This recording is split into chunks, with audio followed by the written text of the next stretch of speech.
École du Breuil, c'est tous les jours dans Vous êtes formidable.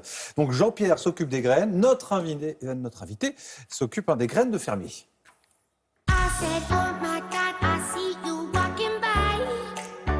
Marion Renzer, responsable des programmes et du développement de l'association Ferme d'Avenir. Oui. Votre association qui est aussi un centre de formation, on y reviendra, mais aussi un réseau de fermes agroécologiques. C'est ça.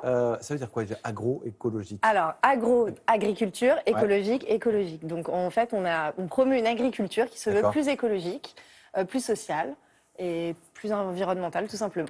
Vous avez combien de fermes à Paris, en Ile-de-France? Vous en avez à Paris ou c'est uniquement en Ile-de-France? Alors, nous, on a un réseau de fermes donc, qui se reconnaissent dans notre vision de l'agroécologie. On a à peu près 1000 fermes partout en France et une quarantaine en Ile-de-France. Alors, comment on va faire si on veut intégrer votre réseau? Alors, tout simplement, il faut se rendre sur notre site internet, fermedavenir.org. On a une charte qui présente notre vision de l'agroécologie. Et voilà, les fermes peuvent rejoindre de manière indépendante en remplissant un formulaire. Alors, je le disais, vous accompagnez aussi les graines de fermiers. Comment ça se concrétise au quotidien? Ce sont des jeunes qui viennent vous voir, qui ont envie de devenir agriculteurs, agricultrices aussi, et vous les accompagnez? Exactement. Alors, c'est des jeunes ou des moins jeunes. D'accord. Voilà, toute personne qui est candidat à l'installation, qui voudrait s'installer, peut venir sur notre site internet et on a différents programmes. Donc, on est effectivement un observatoire de l'agroécologie, c'est-à-dire qu'on va produire différents contenus pour expliquer les différents modèles de ferme, à quoi ça ressemble une ferme qui est viable, environnementalement vertueuse, socialement vertueuse, quels sont les différents modèles. On est un centre de formation, comme vous le disiez, où on organise des formations théoriques et pratiques. Et on est aussi une pépinière de ferme, c'est-à-dire qu'on a différents programmes de financement et d'accompagnement, voire de coaching pour ces graines d'agriculteurs pour pouvoir se lancer.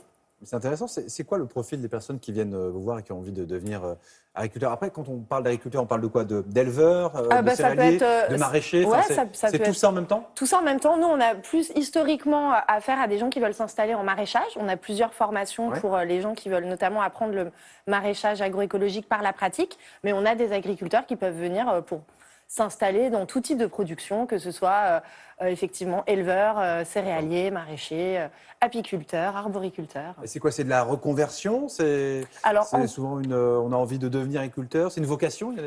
Entre autres, il y a des gens qui sont en reconversion, qui ont, notamment avec le Covid, des gens qui ont eu envie de changer de métier, changer de voie et qui ont 30, 35, 40, voire plus et qui veulent complètement changer de métier et qu'on va accompagner. On a des formations théoriques, notamment une formation d'une semaine qui s'appelle Créer sa micro-ferme et qui vise à donner des clés de réussite à ces gens qui se posent des questions, que ça tente, mais qui ont encore des doutes sur leur capacité à vraiment se lancer, qui ont besoin de se rendre compte de la réalité du métier. Et on a d'autres formations qui sont vraiment là plus pratiques, sur du plus long terme, pour apprendre les gestes et le travail au jour le jour d'agriculteur. Ça pourrait vous intéresser, frère? Eh ben pourquoi pas, peut-être un jour, ce serait rigolo. De se lancer. Alors, vous avez aussi un projet assez incroyable en Essonne, sur une ancienne base aérienne. Tout à fait. C'est un projet qu'on mène avec Cœur d'Essonne Agglomération.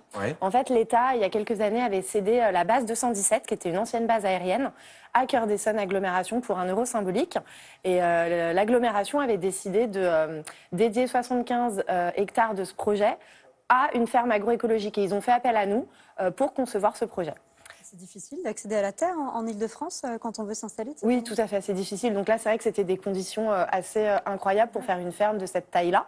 Donc on a imaginé en polyculture élevage. Donc pour l'instant, il y a 3 maraîchers qui sont installés et on vise à terme à peu près 13 associés qui pourront du coup être céréaliers, éleveurs bovins, éleveurs ovins, apiculteurs, arboriculteurs. C'est une ferme qui est très innovante parce que elle a une ambition environnementale. C'est de l'agriculture bio, des projets d'agroforesterie, donc de planter des arbres, de récupérer les eaux pluviales, etc.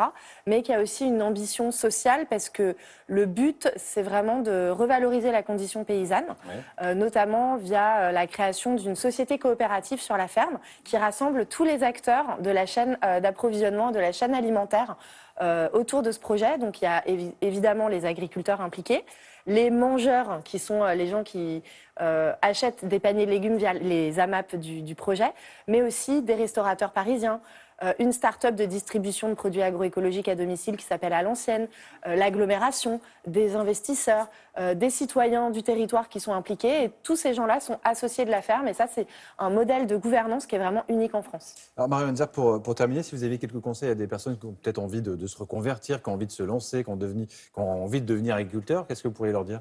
Eh ben, de se frotter au terrain le plus vite possible. Ouais. Donc, ils peuvent aller faire ce qu'on appelle du woofing sur des fermes, ou en tout cas tester par la pratique, se renseigner vraiment sur les clés de réussite et se former. C'est vraiment très important de passer par une année ou deux de formation pour maîtriser à la fois la théorie et la pratique. Et se former, pourquoi pas, à Ferme d'Avenir. Merci, Tout à fait. Marion Enzerg, d'avoir été avec nous, responsable des programmes et du développement de l'association Ferme d'Avenir. On va parler mobilité tout de suite.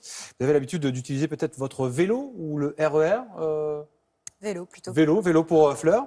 Eh bien, peut-on prendre son vélo dans le RER? Notre spécialiste mobilité,